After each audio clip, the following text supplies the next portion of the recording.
നമ്മുടെ തലച്ചോറിനകത്ത് sixth sense എന്നൊരു സാധനമുണ്ട്. എന്താ പറയുക? Sixth sense. അതിന് ഇന്ന് ഇംഗ്ലീഷിൽ പറയാം ഇൻറ്റ്യൂറ്റീവ് ഐ എന്ന് പറയും. ഇൻറ്റ്യൂറ്റീവ്. നിങ്ങൾ പരമശിവന്റെ ചിത്രം നോക്കുമ്പം കാണും പരമശിവന്റെ ഈ നെറ്റിയിലൊരു കണ്ണുണ്ട്. കണ്ടുണ്ടോ? ഇതിന് പറയാ, നമ്മൾ വിചാരിക്കുന്ന മൂന്നാമത്തെ ഒരു കണ്ണുണ്ട്. ആ കണ്ണിന് പറയാ ആജ്ഞാചക്രം എന്ന് പറയും. എന്താണ്? ഇപ്പം നിങ്ങൾ വലിയ കുട്ടികളാകുമ്പോൾ നിങ്ങൾ പറയണം, ഇന്ന് ലോകം കണ്ടുപിടിച്ചത് മനുഷ്യന് 3 കണ്ണുണ്ട് എന്നാണ്. എത്ര കണ്ണ് ഇന്നിപ്പോൾ കണ്ടുപിടിച്ചിട്ടുണ്ട്? അത് ഒന്നാമത്തെ കണ്ണെന്ന് പറയുന്നത് നമ്മുടെ കോൺഷ്യസ് ഐ എന്ന് പറയും. എന്താണ് കോൺഷ്യസ് ഐ എന്ന് പറഞ്ഞാൽ നമ്മൾ ബോധത്തിൽ കാണുന്നത്. അപ്പം ഞാൻ നിങ്ങൾ കാണണം, നിങ്ങൾ എന്നെ കാണും. രണ്ടാമത്തെ ഒരു കണ്ണുണ്ട്, അതെന്താ പറയുക? സബ് കോൺഷ്യസ് ഐ എന്ന് പറയും. എന്താണ്? സ്വപ്നം കാണാറില്ലേ നിങ്ങളൊക്കെ? എത്ര പേര് സ്വപ്നം കാണാറുണ്ട്?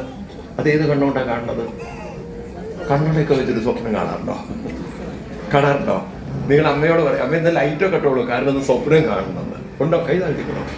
സ്വപ്നം കാണാൻ ലൈറ്റ് വേണോ? സ്വപ്നം കാണാൻ ഈ കണ്ണ് വേണോ? വേണോ? വേണ്ട. അതിന്റെ പേരാണ് സബ് കോൺഷ്യസ് ഐ. അങ്ങനെ ഒരു കണ്ണ് നമ്മൾ സ്വപ്നം കാണുന്നില്ലേ? കാണുന്നുണ്ടോ? ഇരുട്ടിലാണോ കാണുന്നത്, വെളിച്ചത്തിലാണോ? ഇരുട്ടിലോ? ഞാൻ സ്വപ്നമൊക്കെ നല്ല വെളിച്ചത്തിലാണ് കാണുന്നത്. നിങ്ങൾ സ്വപ്നത്തിൽ ആരും തിരിച്ചറിയില്ല?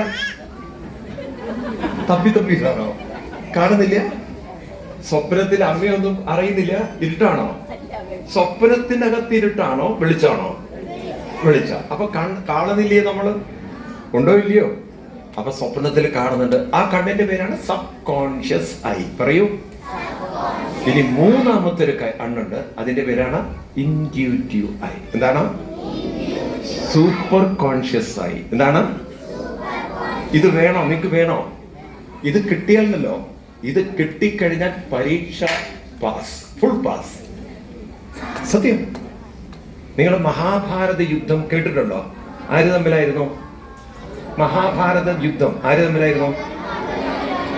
അച്ഛനും അമ്മയും തമ്മിലോ? നിങ്ങളുടെ വീട്ടിലെ യുദ്ധമല്ല പറയണത്, മഹാഭാരത യുദ്ധമാണ് പറയണത്. ആര് തമ്മിലായിരുന്നു? കൗരവരും പാണ്ഡവരും. മിടുക്കന്മാരാണ് കുട്ടികള്.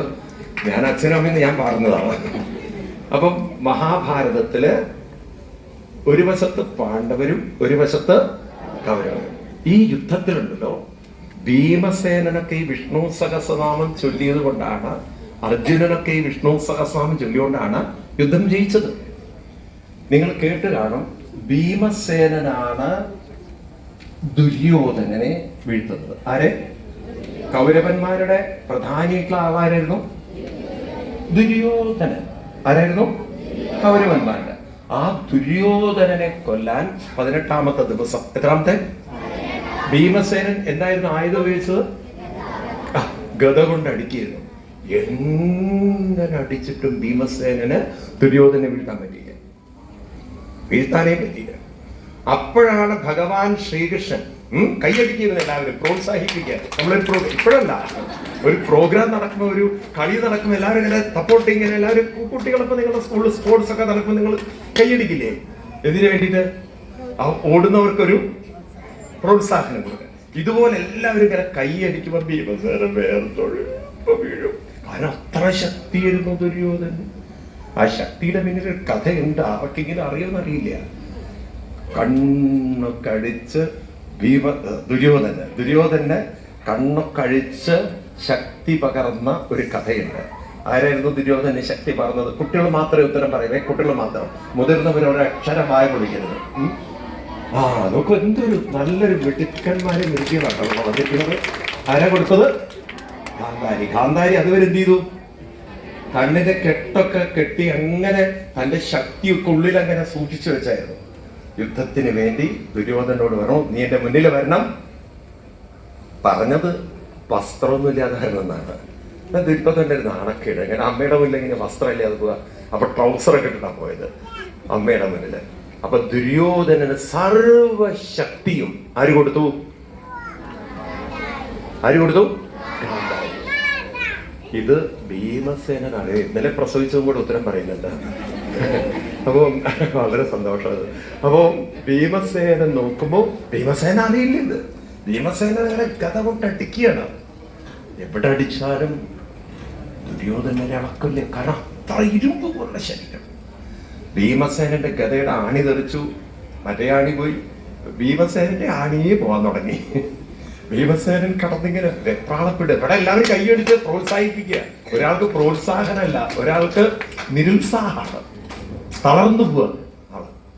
ആ സമയത്ത് ഭഗവാൻ ശ്രീകൃഷ്ണൻ അവിടെ ഇരുന്ന് കൈയടിച്ചുകൊണ്ടിരുന്ന കൃഷ്ണൻ തുടയിൽ അങ്ങനെ അടിച്ചു. എവിടെ?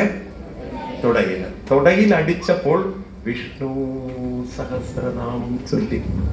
അങ്ങനെ ഇരുന്ന ഭീമസേനന് കാര്യം പിടികിട്ടി. ആർക്കെങ്കിലും പറയാൻ പറ്റും എന്താ പിടികിട്ടിയത്? എന്താ കിട്ടിയത്? ആ തുടയിൽ അടിച്ചാലേ ദുര്യോധനനെ വീഴ്ത്താൻ സാധിക്കുള്ളൂ. അപ്പൊ നാമം ചൊല്ലിയോണ്ട് എന്തായി? ആ സമയത്ത് വേണ്ട ബുദ്ധി വേണ്ട പോലെ ഉണർന്നു, അല്ലേ? ആണോ?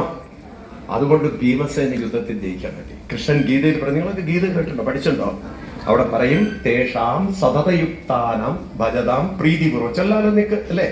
തേഷാം ഭജതാം പ്രീതിപൂർവകം.